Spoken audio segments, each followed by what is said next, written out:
Here's where we cement the legacy of me winning with some bullshit. Yeah, it was disqualification. Charlotte Flair literally won this match by fucking disqualification. So it was Rhea Ripley and Charlotte Flair. Once again, these two are awesome together. They had a barn burner match, and it was fantastic. I loved it. Now, this one, I like the rivalry going into it because it kind of made sense, but God damn it. Charlotte, again, do you have any other women that you can give this opportunity to? I'm sorry, but I'll talk about this when we make this Majestic again, but I'll kind of say this. Who else but Charlotte? Who else is on that caliber other than Asuka and Rhea Ripley? Yeah, again, they lack the star-building power. Yes, it is 100% their fault, but there's also natural ability, which we'll get into a discussion about, and I feel like it's going to be a little more than just one discussion. But Rhea Ripley is still the champion. Charlotte won the match by disqualification. The match itself was awesome. It was such a great match. You can't go wrong with a Rhea Ripley versus Charlotte Flair match, clearly. You just can't. In any way, shape, or form, they're going to pull off a good match. We saw them in triple threats. We saw them in singles. You just can't go wrong. Right. And I thought that with the end of the COVID era, I thought this one was a really good one to tie out, at least this one, up until you have fans back into the seats. So, great match. I enjoyed it. Let's make this Majestic again.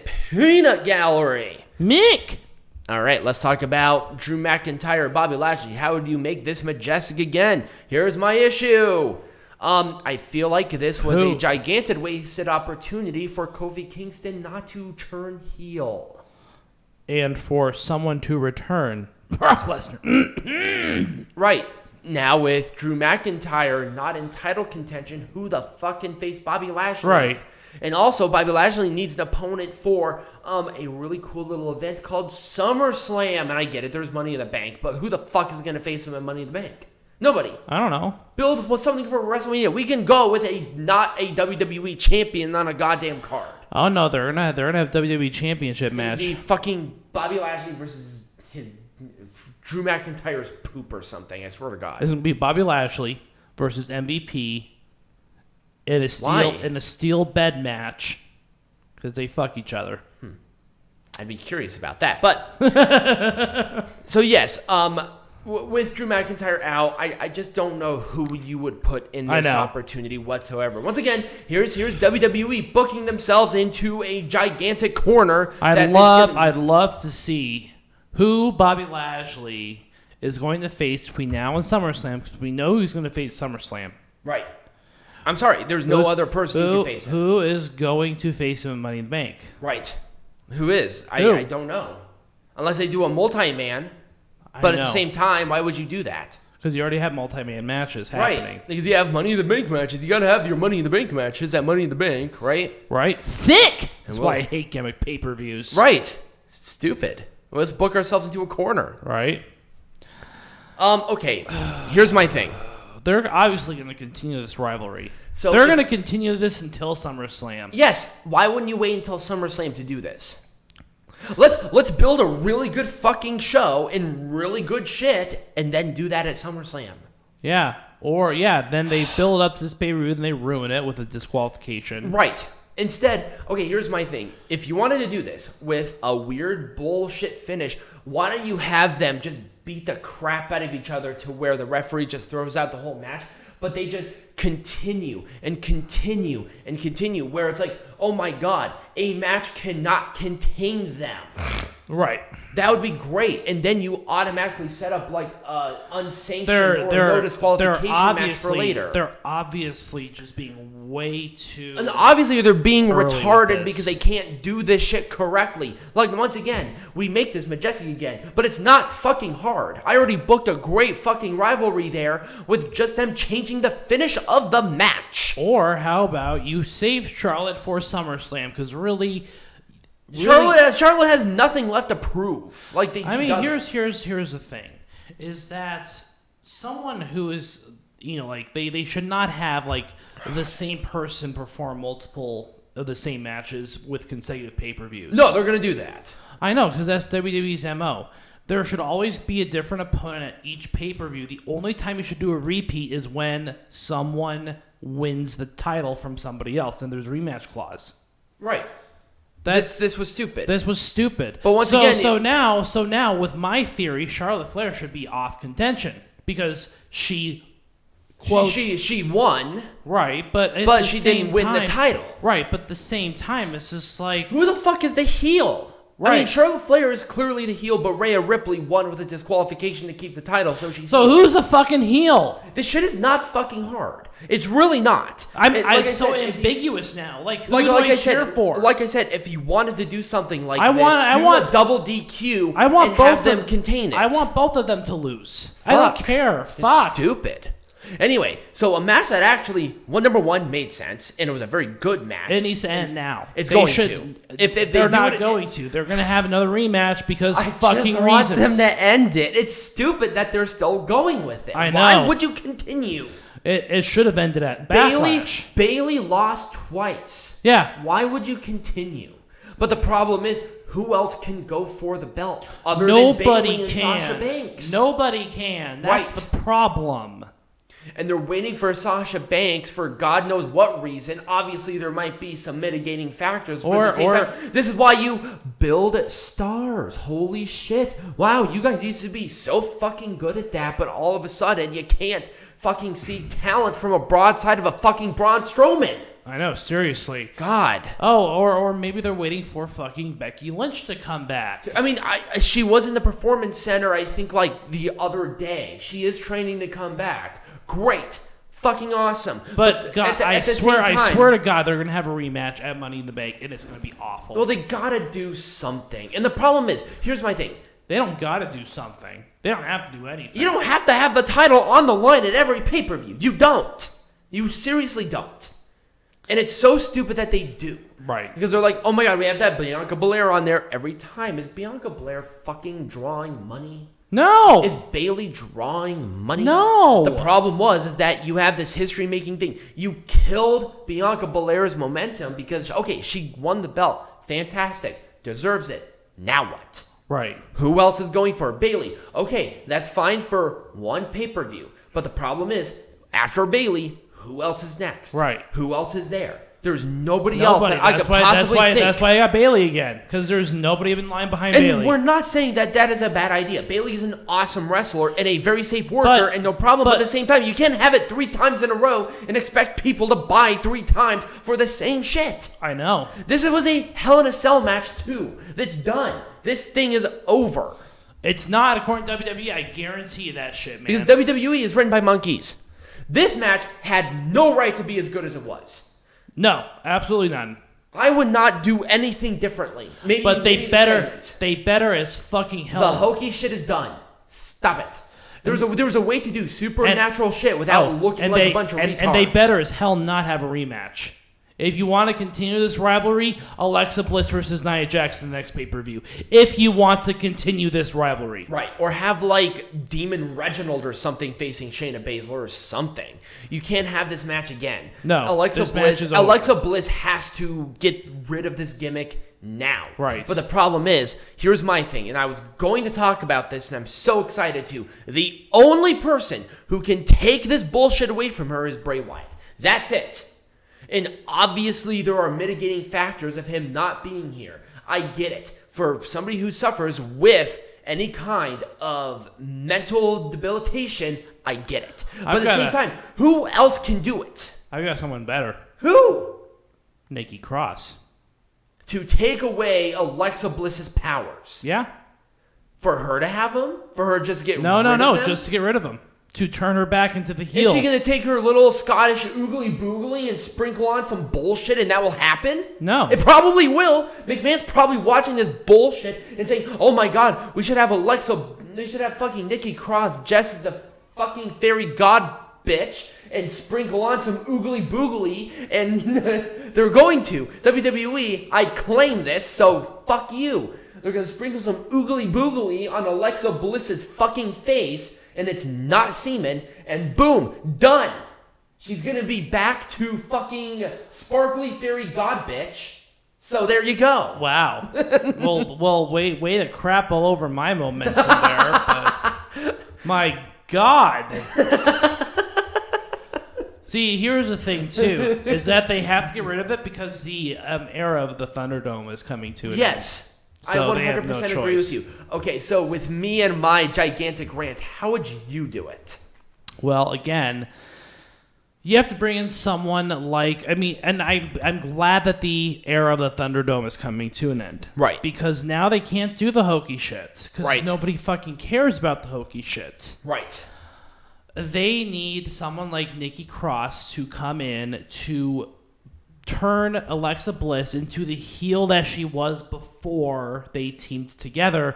Then they come into the fray as a heel tag team to give some fresh perspective. But here's the problem, though. How Alexa Bliss And is that's so in the Alexa, challenge. The challenge is getting rid of the hokey shit. Alexa Bliss is so entrenched into this demonic character, she just can't drop it. It's too important. And can you go up and take care of that, please? No, I'm not going to. Really? No. You gotta. Our Alexa's going off because they keep saying her name, but the problem is she's so distracting. I know. So anyway, with her, with Bliss, unfortunately, it's so instrumental to her character, you just can't drop it. I know. There has to be a way for this to break. I know. You got to break her out of this. Unless Nia Jax and Shayna Baszler go into like the other world to get the soul of Alexa Bliss back. Unfortunately, I would be okay with that. Unfortunately, though, they're a little too late to that. They have to do something very drastic to get rid of it, because Bray Wyatt stuff isn't even going to work against her. So here's because the thing. they can't do the hokey shit when you have live fans in attendance. Okay, so how long do they have until they have to go back on like tour? 2 weeks. You can do something in 2 weeks. You can.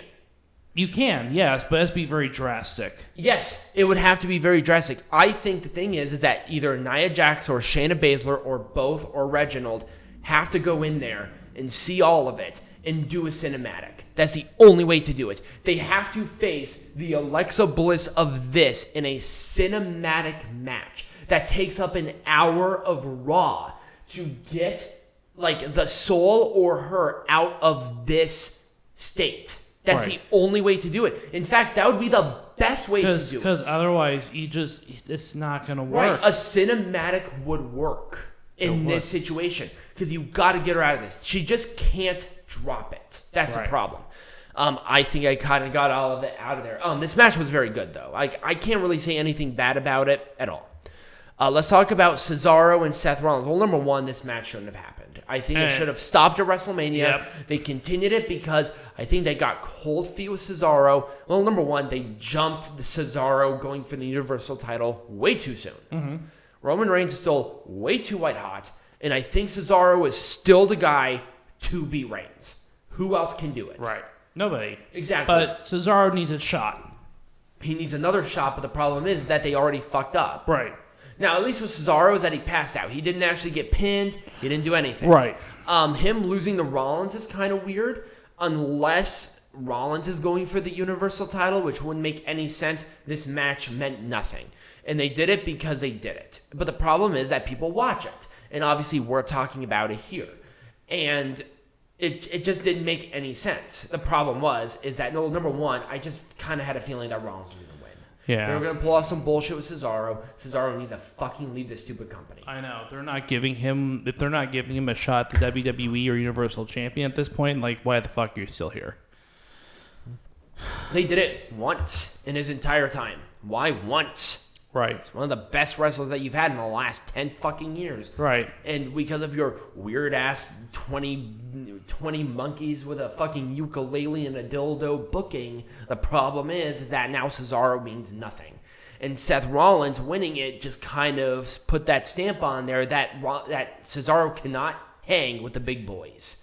Because Rollins is a big boy. Right. He's already established himself as being a great world champion contender, but Reigns is a heel. Right. And Rollins is a heel. It wouldn't make any sense for Rollins to face Reigns, and it would make any sense for Cesaro. Why would Cesaro get a Universal title match after losing? Right. So what's Reigns going to do? Is he going to wait until SummerSlam? I don't know. Who? Like, I just legitimately don't know what they're going to do. Unless they have Jimmy Uso facing Reigns for the Universal Champion. No, they're going to have Rey Mysterio face him again because that's a good idea. Let's take him off of the pay-per-view and let's do this. It's fine. Whatever. It was stupid. This was a really poor idea, but the match itself was good. And let's talk about our final one, Kevin Owens, Sami Zayn. So number one, a good rivalry going into it. Number two, a fantastic match. And number three, I'm done with it. Yeah, me I'm too. so done with this match. Keep these two on different brands for like 6 goddamn months. Because there's no way... They're always running into each other. They're always crossing paths. They're too good together. They're too talented separately. What can you do? Honestly, they want these two together clearly. But it's like, I'm done with it. I'm absolutely done with it. Yep. Oh, and then before though, we should also talk about the fucking Universal Championship match, which was supposed to be on the pay-per-view, but they decided to compete with not only a hockey playoff game, but also with fucking AEW. Let's talk and have it on SmackDown. Let's talk about that really quick before we get off here, because I think it's worth mentioning. I think it is because it was a significant title match on the show in a Hell in a Cell match. I don't like Rey Mysterio and Roman Reigns in a rivalry. It just does not. I do. I'm actually going to disagree with you on that. I am not. That was a one-off pay-per-view thing. Obviously, Rey Mysterio lost, and that's it. And here's my thing.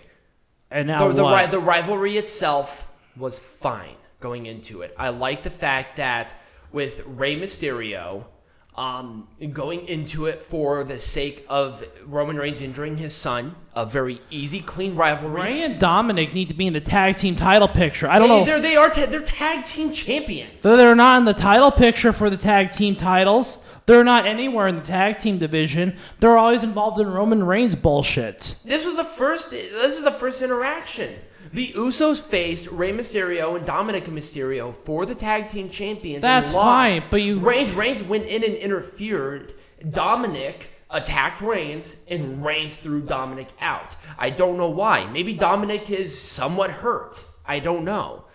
But I feel like with Rey Mysterio being Rey goddamn motherfucking Mysterio facing Roman Reigns, that should have been on this pay-per-view. Yeah. That would have sold some tickets. That would have done something.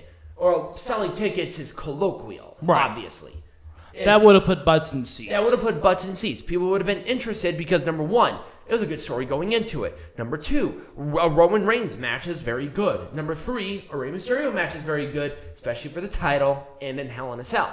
And actually, the match itself was good. I watched it. It was a really good match. I liked it. But, of course, that's the only reason I ever wanted to watch that pay-per-view. Honestly, if it wasn't my job, I would have watched Hell in a Cell because I didn't care about any other match except for the Rey Mysterio and then Drew McIntyre's match. Don't care about that one. Really? I saw that 4 times. I don't give a fuck about... At least with the Rey Mysterio Roman Reigns thing, it was fresh. I don't give a fuck about Drew McIntyre and Bobby Lashley for the 4th fucking time. At WrestleMania, that should have been it, but they didn't do that because they're morons.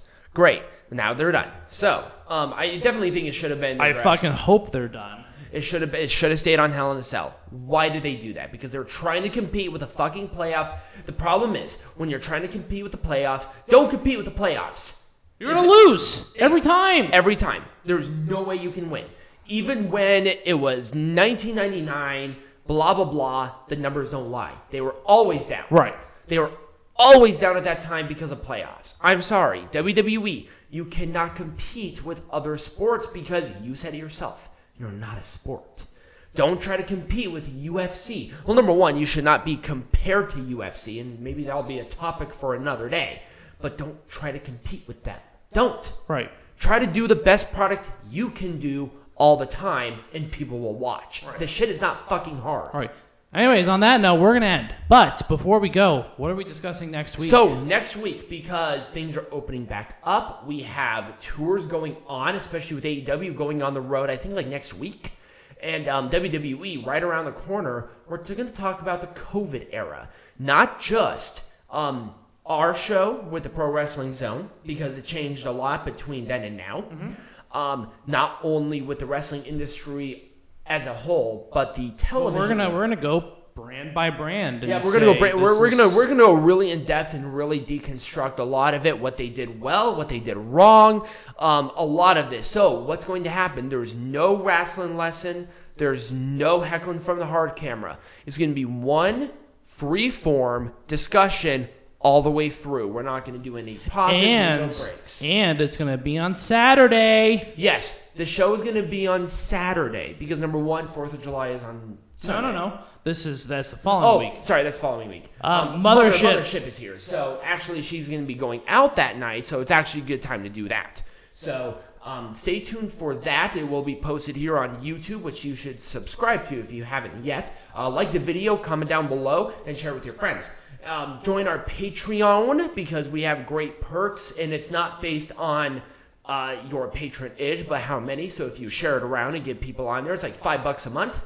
You get different content, and the more people join, the more content people get. So definitely share it with your peeps, and we'll do the shows regardless. And should we do another live episode because it's this one big freeform whatever? We'll talk about that. Okay. I'm not sure yet. I was thinking about it. I'm not sure yet. Live TBD, but we are definitely going to talk about COVID. I will announce that if we determine if it's going to or not on the social media here, which you should follow on the Flow page down below. We'll actually link you to pretty much everything. Yep. And as always, be majestic.